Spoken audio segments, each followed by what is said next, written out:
More now on the high drama in the Texas statehouse, which has just voted to send articles of impeachment against Attorney General Ken Paxton over to the Senate for a trial. He has been impeached. Rosa Flores joins us with the latest, along with Scott Braddock, editor of the Quorum Report in Austin. Rosa, this vote means that Ken Paxton, that's it. He's been suspended, right, from office until the end of a Senate trial. Give us the latest. You know, you're absolutely right, because under Texas law, as soon as an individual is impeached in the Texas House, that means that Ken Paxton, the Attorney General, is no longer the Attorney General. He has been suspended as of the moment that that vote was made in the Texas House. Now, Texas Governor Greg Abbott now can appoint a replacement, and that replacement is pending the results of the trial in the Senate. But let me take you inside the Texas House, because here's the moment when that vote came down. Take a look. There have been 121 ayes and 23 nays, 2 present not voting, 3 absent. The resolution is adopted. The chair directs the chief clerk to notify the governor of the House's action. The chair directs the Committee on General Investigating to prepare any further resolution required by the...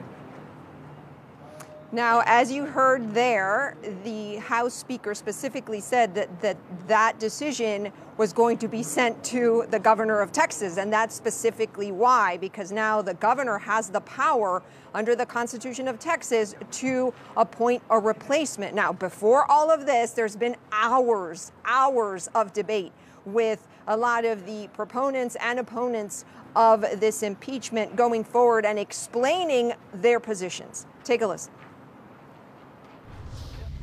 I'm not here to defend Ken Paxton. And what you're being asked to do today is to impeach without evidence. It is all rumor, it is all innuendo, it is all speculation. Let me tell you, I don't think today is about whether there's guilt or innocence. It's about the process. I have heard from many of my friends and constituents during the last 48 hours, as I'm sure many of you had.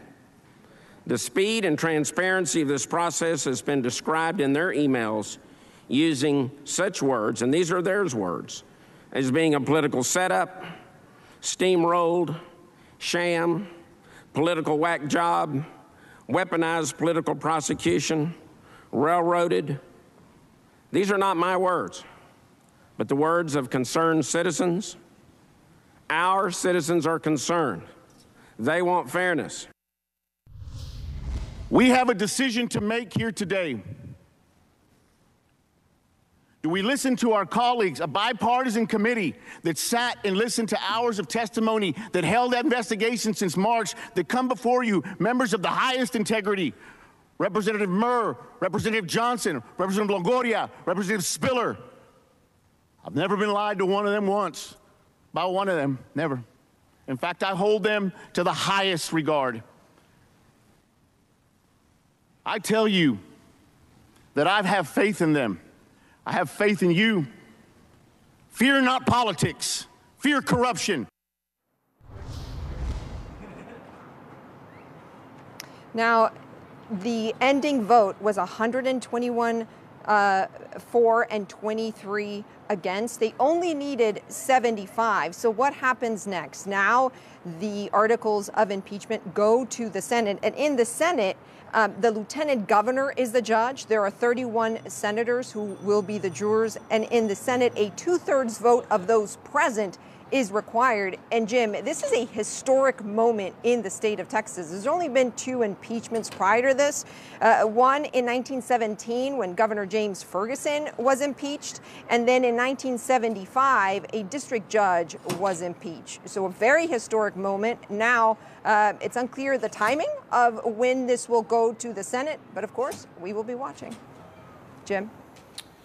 All right, Rosa Flores, and we should note we just got a statement from Ken Paxton, the impeached Attorney General, and he says this: "I am beyond grateful to have the support of millions of Texans who recognize that what we just witnessed is illegal, unethical, and profoundly unjust. I look forward to a quick resolution in the Texas Senate," he goes on to say, "where I have full confidence the process will be fair and just." Scott, in the last hour, you predicted that this would happen.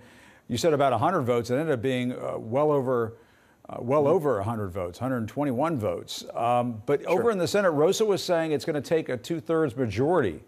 That sounds like a tall order, especially in Texas.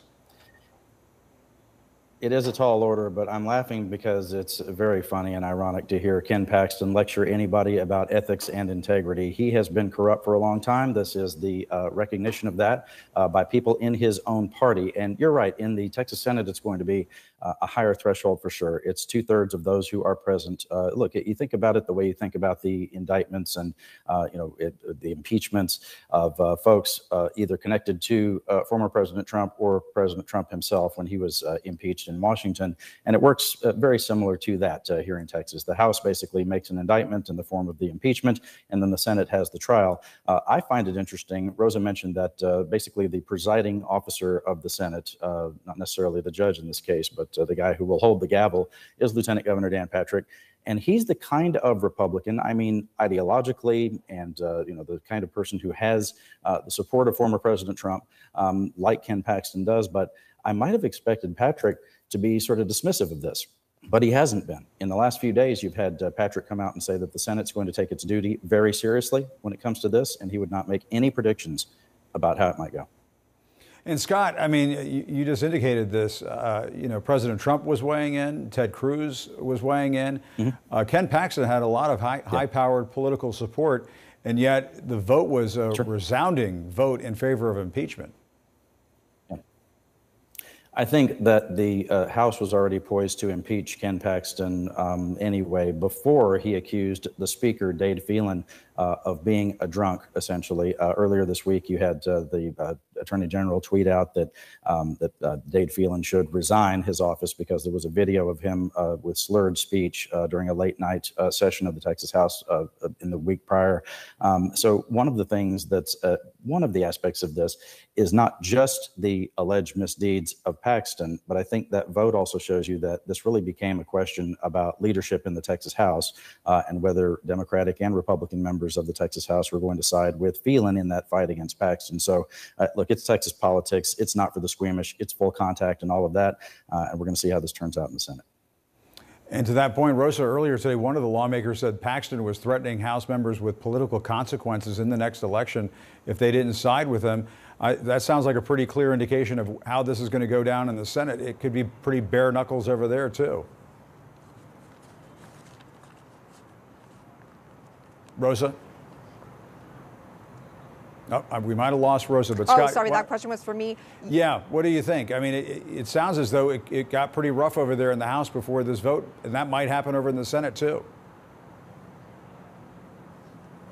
You know, you're absolutely right. What we learned from the floor of the House, and this was from two different House members, they said before the floor that several members received calls from Ken Paxton, who has now been suspended ever since that vote came down just a few moments ago, with threatening messages. And in fact, there was one of the members who tweeted out that they were going to ask for that to be placed on the record. And I believe we have that tweet for you. And this is from Eddie Morales Jr.